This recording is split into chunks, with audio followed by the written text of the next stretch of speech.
Welcome to this bite-sized video for the Digital Support Services T-Level, where we'll explore Assignment 2 for the Digital Infrastructure Occupational Specialism. Sessions being delivered by myself, Helen Scanlon. I'm part of the Provider Development Team, and I'll be taking you through the assessment requirements, regulations, and conditions. I'm joined by our Digital Sector Manager, James Lane, who will add his subject specialist knowledge and experience. Hello, James, and thank you for collaborating with me on this recording. Hi, Helen, and as always, thanks for having me. I've worked on these, the original assessment designs, and really from the TQ from the beginning. And I also come from the digital sector, so I'll be bringing some of that flavour into this, and as always, available for any of providers that need a little bit of extra support. Please do reach out. Thank you, James. Okay, so let's get started. This assessment consists of 2 task-based assignments with a total duration of 24 hours and 30 minutes, and it's designed to assess the performance outcomes shown, each of which indicates the knowledge and skills required to enable students to achieve threshold competence in the chosen occupational specialism. For each performance outcome, there will be a list of knowledge and skills. The knowledge statements show what the students need to know, and the skills are what they need to perform. Some of this content will build upon the content that you've delivered in Year 1. We're going to be explaining the second OS assignment in this recording, and we're going to be signposting you to the important documents and information on the NCFE website, and the first of which are the key date schedule and the qualification-specific instructions for delivery. At the end of this recording, we'll share these links, including the ones to these documents and the website. So the information today is taken from the tutor guidance and support documentation, and the information we'll provide should help teachers to understand the requirements for the summative assessments for this specialism. This OS will be assessed through a series of synoptic assignments which have been designed to be as occupationally realistic as possible, and they are set externally by NCFE. There are important factors to consider for these assessments, some of which you can see on the screen now. And for this assignment, we'll please take note of the assessment requirements. And as we progress through the detail of each assessment, we'll highlight any additional conditions that staff should be aware of. So the occupational specialism will be assessed through those synoptic assignments. And these are occupationally realistic and externally set by NCFE. So this video will focus on assignment 2. And assignment 2 is about installing, configuring, and testing systems. The resources providers will need to provide for their students to complete this assignment are shown on the screen now. James, can I please bring in your subject specialist knowledge to highlight any important points related to the resources shown now, please? Yeah, of course. So I don't think there's anything in this list that anyone should particularly struggle with.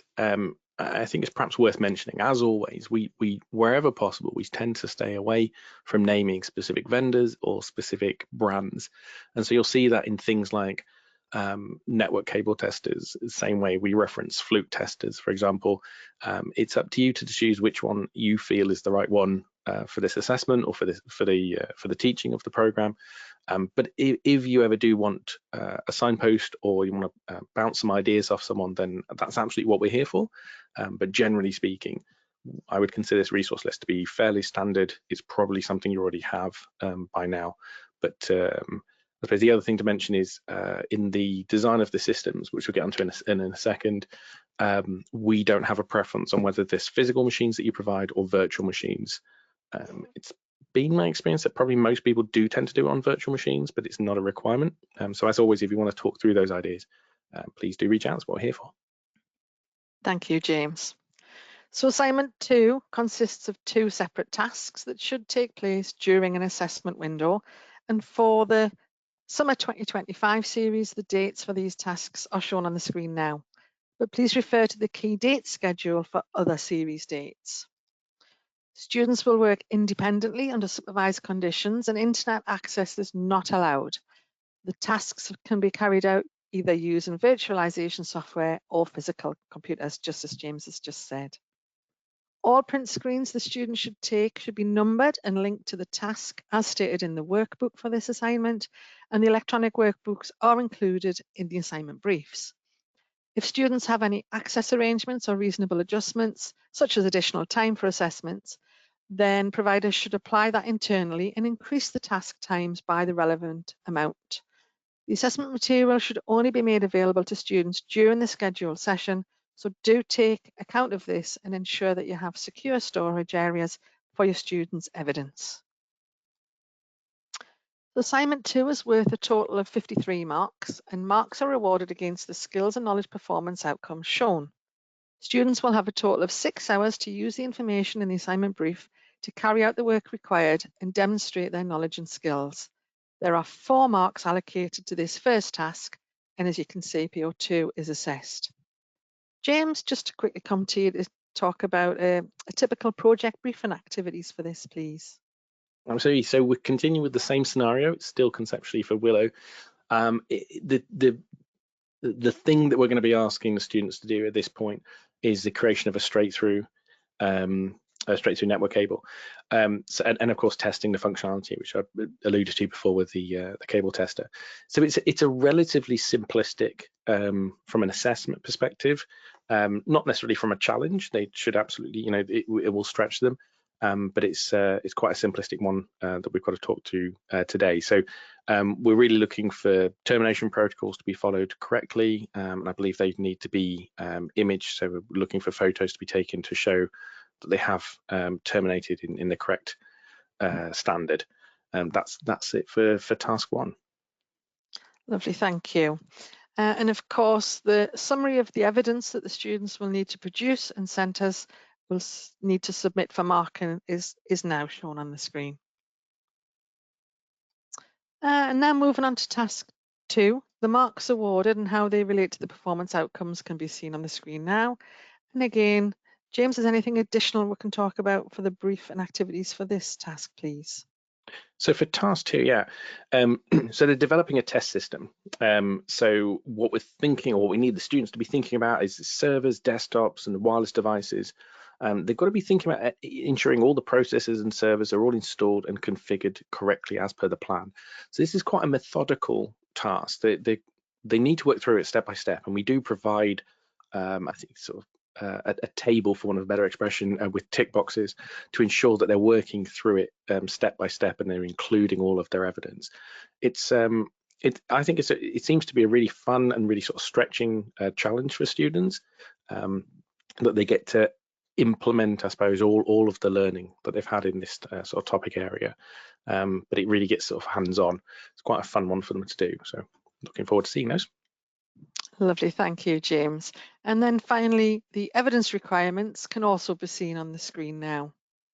So for more detail regarding the test environment and minimum system requirements, please refer to the provider guide that's on the website. The address is shown on the screen now for that. So this slide shows the section of the website you'll find the support and sample materials on. This includes specimen assignment briefs, guide standard exemplification materials, and these include sample student assignments showing what a pass and a distinction looks like for each of the sample assignments. And you'll also find previous live assessments on this website too.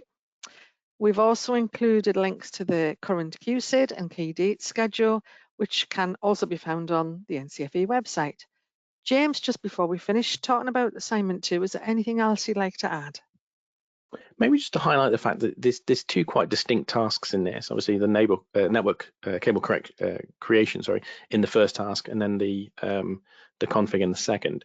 And just to ensure that that evidence is definitely uploaded, that's where obviously the student's getting marks from both tasks, and sometimes I think the sort of the weight of the second task can sometimes overshadow the first. So just from a provider perspective, make sure the evidence is definitely uploaded into Portal, and give us the best opportunity of awarding marks where possible. Lovely, thank you, James. So we hope you found this recording useful. You have a better understanding of assignment 2. Please do see the other bite-sized videos that form part of this occupational specialism series. On the screen now, you can see a QR code to leave us some feedback on how useful you found this recording. Thank you.